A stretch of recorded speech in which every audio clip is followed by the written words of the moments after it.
Good afternoon, Florida property owners and investors. This is our third update on the COVID-19 and the CARES Act. I was going to update you last month, but there really wasn't any new information to give you until yesterday. We continue to collaborate with our property managers, colleagues around the country, keeping in mind the best practices. For May and June, we continue to only have a handful of tenants that are participating in a payment plan, and only one that is actually in default and not participating in a plan. The moratorium on evictions, and for that matter, foreclosures, as I said last month, was supposed to expire today. However, Governor Ron DeSantis of Florida decided to extend it until July 1st. Part of this probably has to deal with some of the civil unrest, and part of it probably because things have only been opening up kind of slowly. Back on May 15th, except for South Florida, the rest of the state began to open up, which was a good thing. We started seeing some really good, strong signs of recovery. They were doing some preparation here in Florida, which just last week we started reopening South Florida.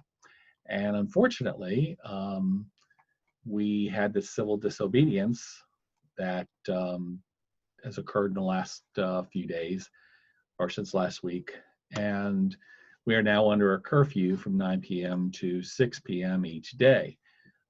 We have had some violence and some looting, nothing in the areas particularly where your properties are located, but the National Guard is called out, and I know this is happening all over the country, so I'm hoping that you all stay safe and be aware of what's going on in your surroundings.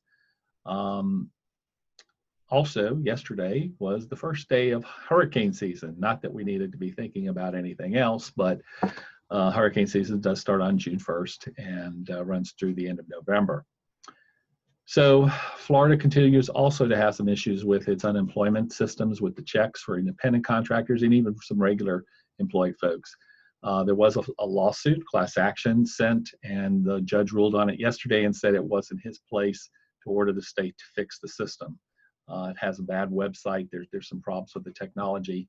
But the lawsuit's continuing. He just would not issue an injunction to order the state to get it fixed right away. So I know that's one of the priorities for our governor, and I know that that'll happen. That does have an effect on people paying rent, paying their mortgages, things like that.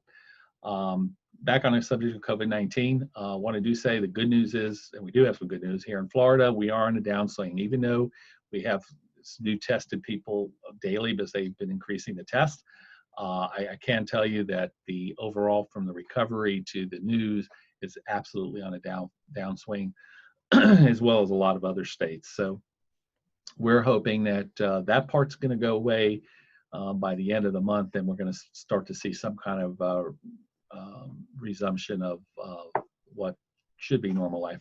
I don't like the new term that I keep hearing, the new normal. I'm hoping that that's just a fad right now that is playing to the press and is not a reality.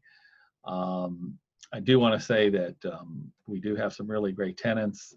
Everybody's communicating well, and everybody's living up to their payment plan. I said I've only had one tenant out of all our doors that is in default.